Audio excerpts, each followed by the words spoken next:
जय श्री राम दोस्तों। मेरा कल क्या होगा, मेरा कल क्या होगा। बात ये नहीं है कि इसका उत्तर सही मिला कि नहीं, बात ये है कि ये प्रश्न ही गड़बड़ हो गया।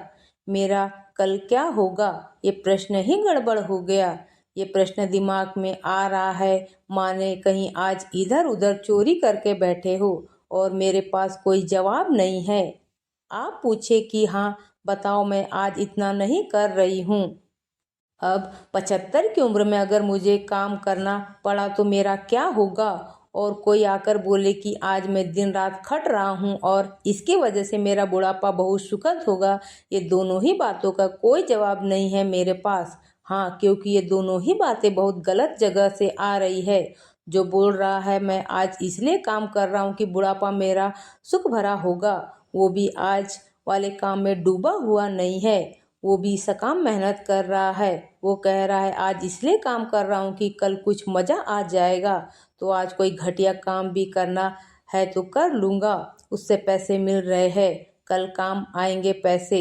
और जो कह रहा है कि आज मैं डर रहा हूँ कल क्या होगा, वो भी यही कर रहा है। उसको भी आज के काम से कोई मतलब नहीं है, वो भी कल की ही सोच रहा है। भला बस वो है जिसको ये सवाल कभी कौंधे नहीं। कुछ सवाल ऐसे हैं ना, कुछ विचार ऐसे हैं दिमाग में आए नहीं कि आप बर्बाद हो गए। एक लड़की थी, वो रस्सी पर चला करती थी, बहुत मौज में चला करती थी। लोग उसको बोलते थे कि ये तो आंखें बंद करके भी चल जाए, ये तो नींद में भी चल जाए। वो इतनी पारंगत हो गई थी रस्सी पर चलने में, ऐसे अपना लेती थी हाथों से बताते हुए।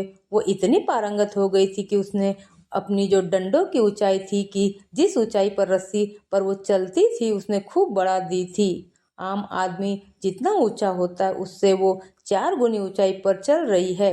समझ लो 20 फीट 25 फीट ऊंची वो चल रही है।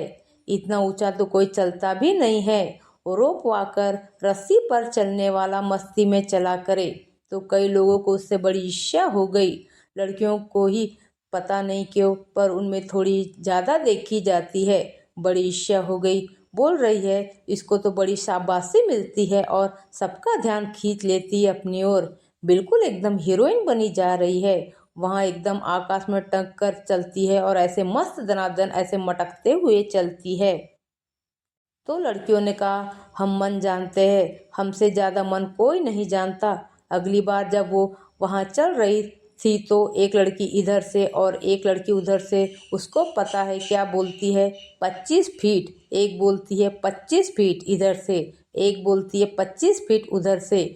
वो 25 फीट की ऊंचाई पर चल रही थी, वो गिर गई।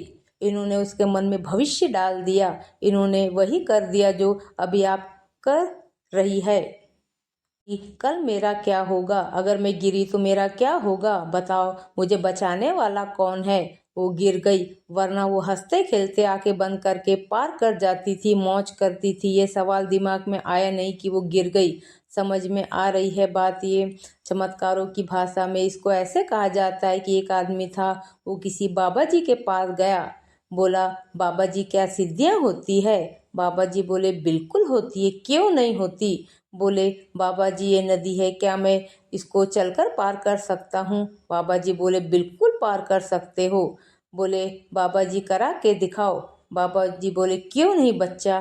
बाबा जी थोड़ा सा पीछे को मुड़े, एक कागज निकाला, उसको ऐसा मोड़े और बोले ये लो बच्चा अपने हाथ में, और कागज अपने हाथ में ले लो और नदी पर चलते हुए निकल जाओ। वो बोला अच्छा बाबा जी बिल्कुल हो जाएगा। बाबा जी बोले हो जाएगा बच्चा। बोला मुझे भरोसा है आप पर, तभी आपके पास आया हूँ। अब वो अपना दनादन दनादन नदी पर चलने लगा।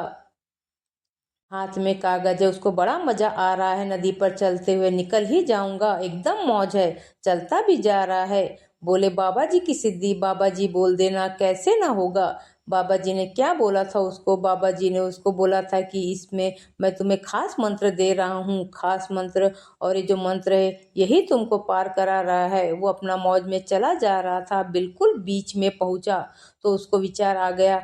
बोले मंत्र क्या है, क्या मंत्र है। तो उसने मुट्ठी खोल ली और कागज ऐसे गुड़ी मुड़ी कर रखा था बाबा जी ने, उसने खोल दिया। वो कागज खोला, उसमें कुछ नहीं लिखा हुआ था। बाबा जी ने ऐसे ही कागज पकड़कर ऐसे करके दे दिया था और जहाँ उसने देखा कुछ नहीं लिखा है वहाँ वो डूब गया। कुछ बातें ऐसी होती है दिमाग में आनी ही नहीं चाहिए, वो दिमाग में आई नहीं कि गिरे कि डूबे। अध्यात्म का यही फायदा है, ये नहीं कि आपको सब सवालों के जवाब मिल जाते हैं। फायदा ये है कि व्यर्थ के सवाल दिमाग में आने बंद हो जाते हैं। कोई आकर आपसे पूछे, अच्छा तुम ये सब कर रहे हो, बताओ इससे आगे क्या होगा, तो आप बहुत अचकचा करके बस इतना कह पाते हो, ऐसा तो मैंने कभी सोचा नहीं। ये एक आध्यात्मिक आदमी का जवाब होता, ऐसा तो मैंने कभी सोचा नहीं। वीडियो अच्छी लगी तो चैनल को लाइक और सब्सक्राइब करना ना भूले। जय श्री राम।